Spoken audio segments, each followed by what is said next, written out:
I found this Roselle plant growing nearby with its beautiful flowers and dried burst seed pods. I knew right away that I wanted to grow this plant. Roselle are quite common, but if you cannot find a plant nearby, you can purchase the seeds online. Open up the seed pod and you will find about 20 seeds inside.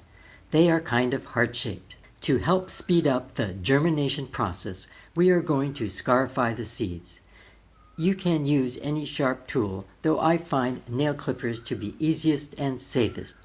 You only need to clip off one small bit from the hard hull. I found the wing of the heart to be a fairly easy place to remove a small piece from.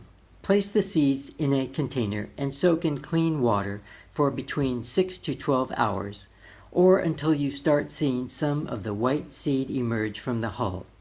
I soaked my seeds for a lot longer, but I don't think that this is necessary. Soaking time may vary according to your room temperature.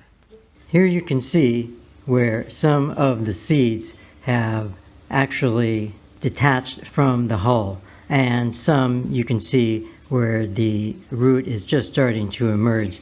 I'm going to place these all in starter containers right now.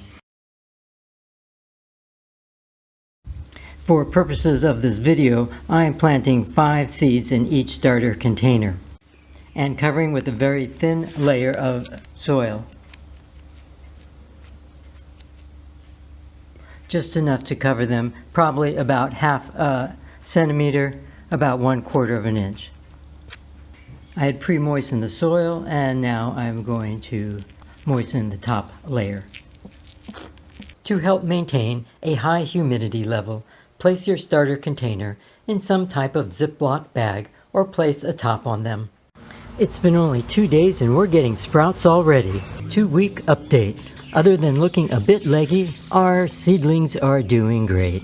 And I got 4, 5, 6, 7 out of 10, 70% success rate. It's been 3.5 weeks and our seedlings are doing great. And we've got some true leaves.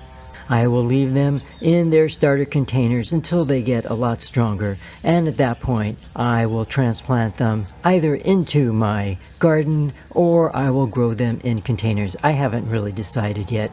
If you choose to grow them in a container, they should be about 5 to 10 gallon size. That's 20 to 40 liters.